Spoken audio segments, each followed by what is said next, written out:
Салом алейкум шогирдони азиз, ман Раҳимов Амон, омӯзгори фанни математика мебошам.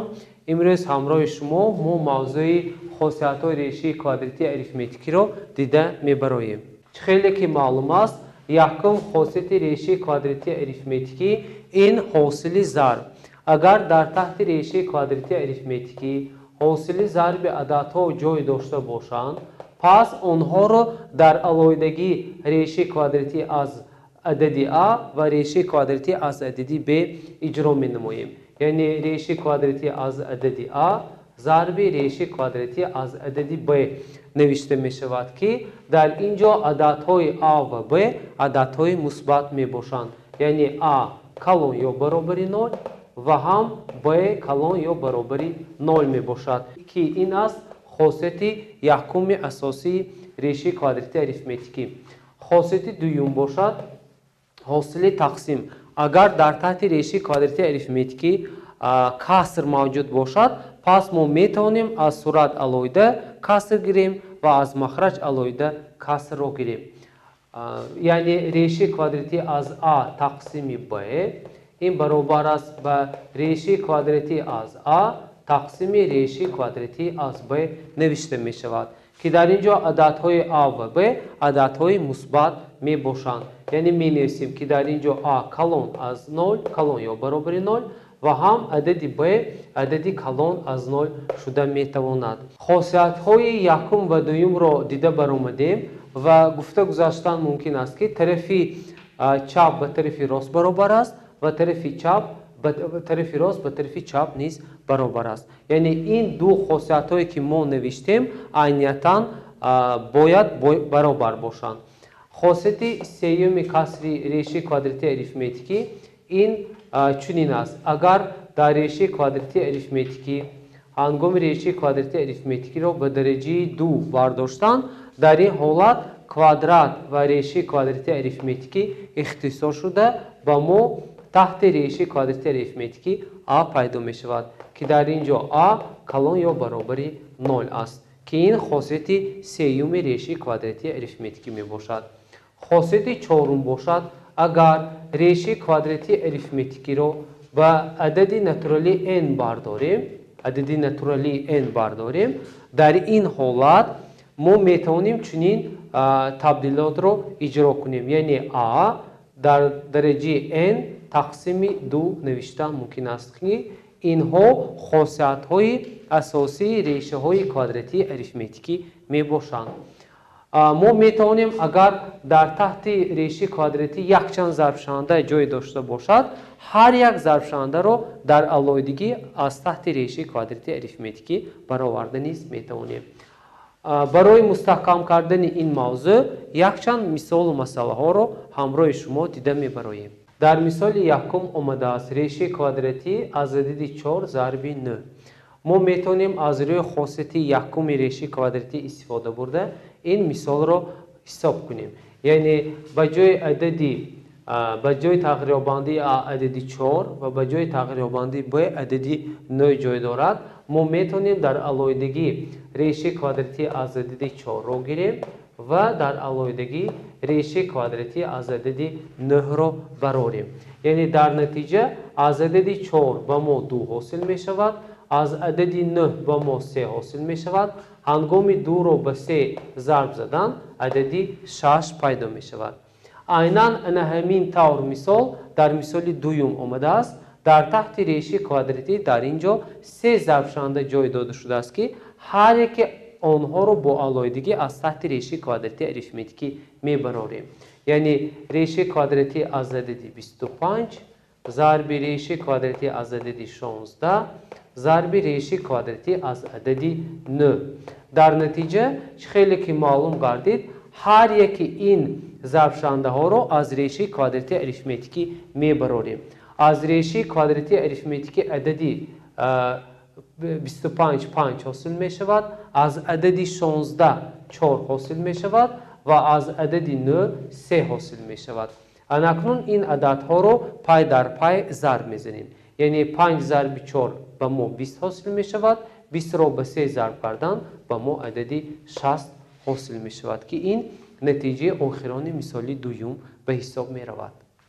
اناکنون مثال سوم را دیده می براییم. در مثال سوم با ما در تحت ریشه کوادراتی اریتمتیکی حاصل ضرب نوشته شده است که ما میتونیم خاصیت یکم را استفاده برده اینچنین خاصیت دوم را نیز استفاده بریم. یعنی می نویسیم ریشه کوادراتی اریتمتیکی از 1/7 تقسیم 9 ضرب ریشه کوادراتی اریتمتیکی از 4 تقسیم 25 برابر. اناکنون کسری داده شده را به نمود کسری نادرست تبدیل میدیم. یعنی می نویسیم عدد 9 را به 1 ضرب نموده به 7 جمع میکنیم. یعنی به ما عددی 16 حاصل می شود. ضرب ریشه کوادراتی از 4 تقسیم 25 برابر. اناکنون از عدد 16 4 حاصل می شود، از عدد 9 3 حاصل می شود. ما میتونیم در اول علایدگی خاصیت را استفاده برده در علایدگی ریشه کوادراتی اریتمتیکی را نویسیم. یعنی ریشه کوادراتی از عدد 16 تقسیم ریشه کوادراتی از عدد 9 ضرب ریشه کوادراتی از عدد 4 تقسیم ریشه کوادراتی از عدد 25. در نتیجه از ریشه کوادراتی 16 به ما 4 حاصل می شود. ریشه کوادراتی از عدد 9 به ما 3 حاصل می شود. ضرب از ریشه 4 2 حاصل می شود.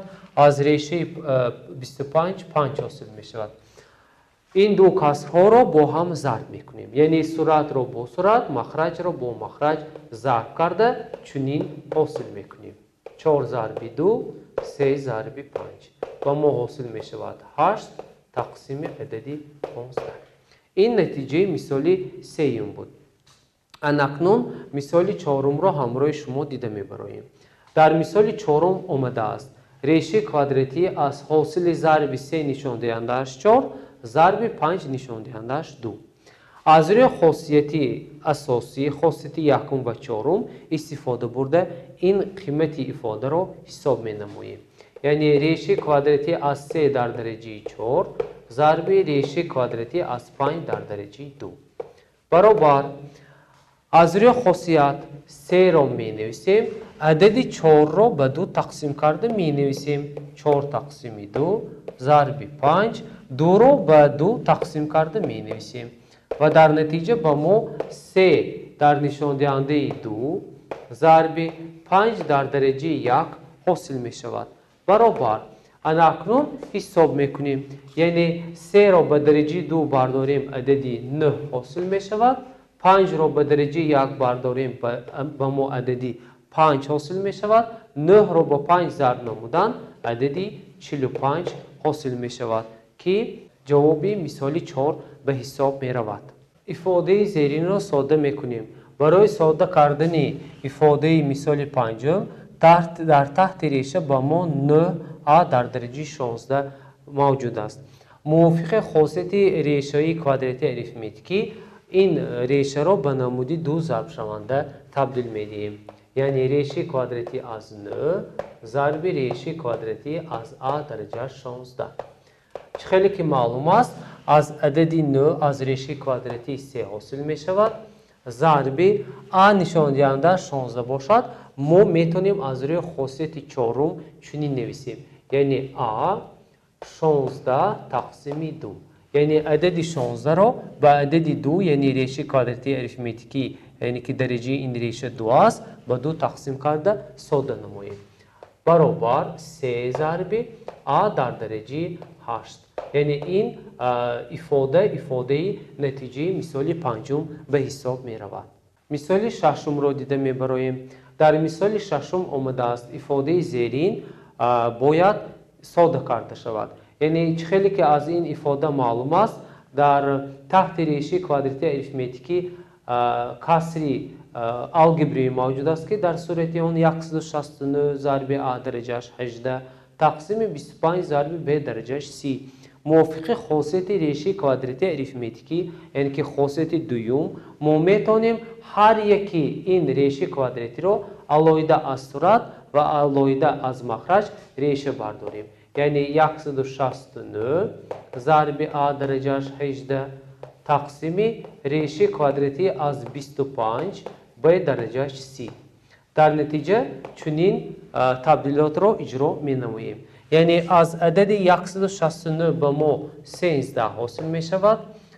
نشان دهندش 18 رو به عدد 2 تقسیم کرده حاصل می کنیم. یعنی عدد a در درجه 9 تقسیمی از عدد 25 به ما 5 حاصل می شود. ضربی b باشد. نشان دهندش c تقسیم 2 به ما عدد 15 حاصل می شود. یعنی خیلی که در اولی در بالا گفته گذاشتیم در ریشه های کوادراتی اریتمتیکی تغییرابندها همچون تغییرابندهای مثبت قبول کرده می شوند. یعنی نتیجه مثال ششم برابر شد به 13 a درجه 9 تقسیم 5 ضرب b در درجه 15. مثال هفتم را دیده می براییم. در مثال هفتم حاصل ضرب دو ریشه های کوادراتی ضرب کرده شود. یعنی که باز خاطرسان میکنم که اگر ریشه کوادراتی از حاصل ضرب دو ضرب شونده ها جای داشته باشد پس من میتوانم در علایده ریشه کوادراتی از a و ریشه کوادراتی از b رو حساب نمایم. یعنی این خاصیت عینیتاً برابر نامیده می شود. یعنی طرف چپ به طرف راست برابر و یا برعکس طرف راست به طرف چپ برابر می شود. خیلی که از این خاصیت معلوم است ما می توانیم این دو ریشه ها رو به نمود یک ریشه کوادراتی اریتمتیکی تبدیل دهیم. یعنی ریشه کوادراتی از عدد 32 ضرب ریشه کوادراتی از عدد 2. این برابر می شود ریشه کوادراتی از عدد 32 رو به 2 ضرب کردن عدد 64 حاصل می شود. اکنون از عدد 64 به ما عدد 8 حاصل می شود. یعنی 8 رو به درجه 2 برداشتن یعنی عدد 64 نیز حاصل می شود. عیناً همین مثال در مثال هشتم نوشته شده است. یعنی در اینجا به جای علامت ضرب تقسیم داده شده است. ما می توانیم این گونه مثال رو در یک نمود ریشه کوادراتی گرفته پس آن رو حساب کنیم. یعنی می نویسیم ریشه کوادراتی عمومی می نویسیم 2 تقسیم ریشه کوادراتی از عدد 50.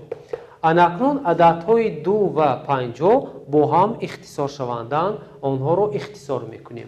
یعنی 1 و 25. عددهای 2 و عددهای 50 رو این دو عددها رو به عدد 2 تقسیم نمودیم. یعنی ریشه کوادراتی از 1 تقسیم 25 از اینجا از ریشه کوادراتی 1 به ما 1 حاصل می شود. از ریشه کوادراتی عدد 25 به ما عدد 5 حاصل می شود. 1 رو با 5 تقسیم کردن عدد 0 از 2 پیدا حاصل می شود که نتیجه مثال هشتم به حساب می رود. مثال نهم را دیده می براییم. در مثال نهم گفته شده است که با واسطه طرز راسیونالی یعنی که طرز از همه اصول بهترین قیمت این ifade را حساب کنید. یعنی برای آن که قیمت این ifade را حساب کنیم با واسطه طرز راسیونالی ما می توانیم فرمول ضرب مختصر را اول استفاده برده تحت ریشه کوادراتی را به 2 ضرب شونده جدا نماییم. یعنی هنگامی به 2 ضرب شونده جدا کردن ما می توانیم هر یک این ضرب شونده ها رو در علایدگی از ریشه های کوادراتی اریتمتیکی برآوریم. یعنی موافق فرمول ضرب مختصر اگر فرق کوادرات جای داشته باشد فرق کوادرات ما می توانیم این فرق کوادرات رو به نمود ضرب عوض نماییم. یعنی a مینوس b ضرب a پلوس b عوض کرده می توانیم.